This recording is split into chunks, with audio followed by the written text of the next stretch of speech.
Kemudian kita ke soal berikutnya. Apakah mekanisme persalinan yang dimaksud?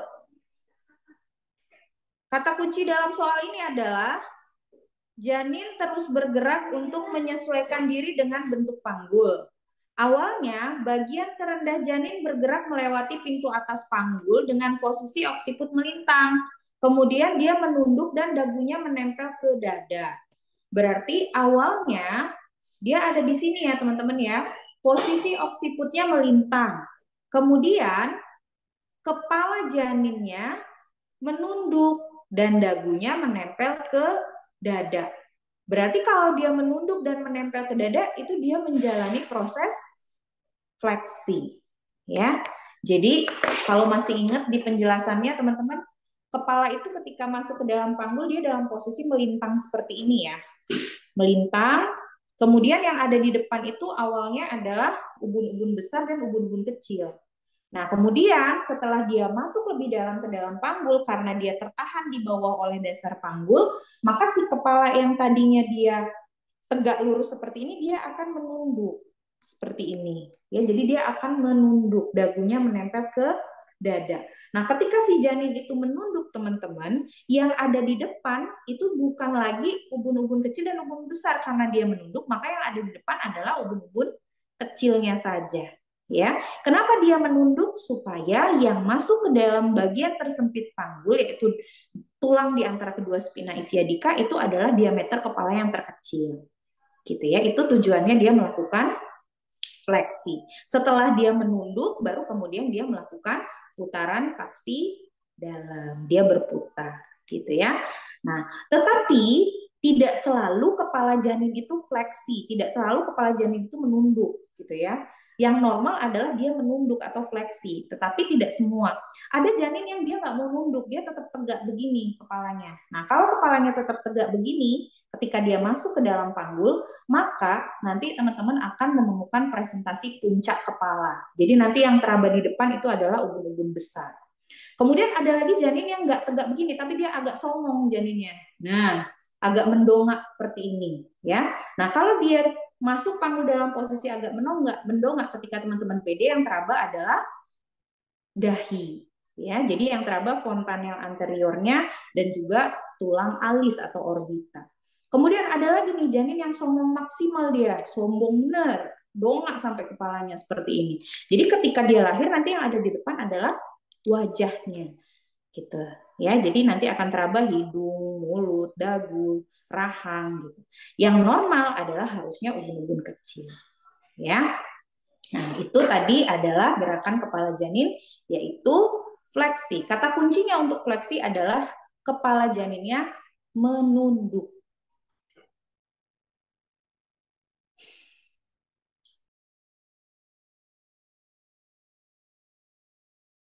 Posisi ekstensi itu gimana? Posisi ekstensi itu di mana? Kalau ekstensi, oke, ekstensi itu ketika kepala sudah melakukan, kan tadinya dia miring nih ya, masuk panggul miring, kemudian melakukan putaran faksi dalam gitu kan ya. Nah, kemudian setelah putaran faksi dalam dia akan ekstensi. Nah, ekstensi itu adalah ketika di kepala itu sampai di dasar panggul, teman-teman, dia bingung nyari jalan gitu. Ini bahasa gampang kita aja ya. Ketika kepala sampai di dasar panggul, dia nunduk, dia bingung nyari jalan, kok gelap di bawah itu nggak ada jalan gitu ya. Kemudian dia coba mendongak, oh ternyata jalan saya ada di atas. Karena memang vagina kita itu arahnya di atas ya. Jadi kurva vagina kita itu bukan lurus begini teman-teman, dia agak begini bentuknya, salurannya gitu ya. Vagina kita ada di sini, maka si kepala nggak bisa kan kalau dia lurus, maka dia harus mendongak seperti ini supaya dia bisa mengikuti jalan lahir. Nah, inilah namanya ekstensi ya. Jadi udah fleksi putaran paksi luar, baru kemudian dia ekstensi, baru dia kemudian kembali lagi ke posisinya semula ya, putaran paksi luar.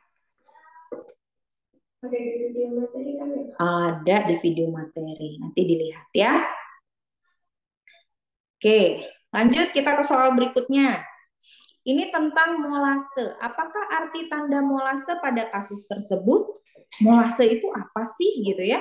Molase itu adalah proses kepala janin untuk menyesuaikan dengan ukuran panggul, ya. Kalau panggulnya ini ukurannya muat dengan kepala, nih ya. Kalau ukurannya muat, maka si kepala tidak akan melakukan molase.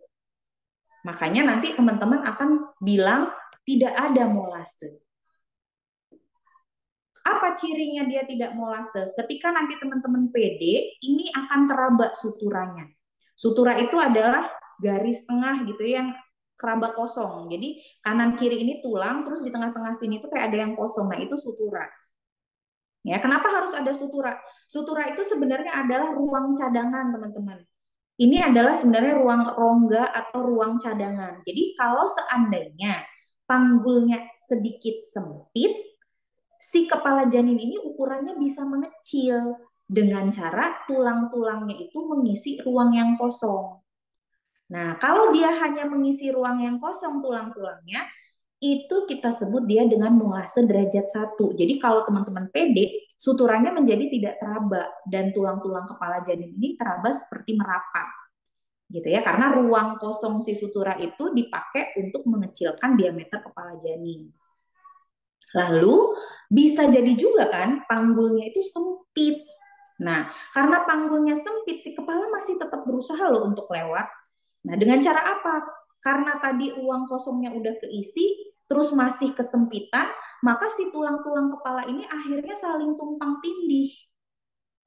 Ya, tetapi kalau dia kita geser nih tulang kepalanya, kita gerakin gini, tulang kepala itu masih bisa bergerak, masih bisa kita geser. Ini namanya molase derajat 2. Terus kalau lebih parah lagi kesempitan panggulnya sampai si janinnya itu benar-benar kejepit di dalam, maka dia akan mengalami molase derajat 3. Tumpang tindihnya lebih parah dan kalau kita berusaha geserin tulang kepala itu udah nggak bisa gerak. Ya, tapi ini biasanya janinnya itu plus, teman-teman, kalau sampai molase derajat 3. Gitu ya, karena ini bisa menyebabkan cedera pada kepala janin. Ya, dia akan terjadi perdarahan intrakranial. Gitu ya. Jadi nanti lihat datanya dalam soal seberapa jauh tingkatan molasenya ya. Sekarang kalau dibilang molasenya ada di angka 2, berarti ini dia sudah tumpang tindih tetapi masih bisa dipisahkan. Sehingga jawabannya adalah yang E.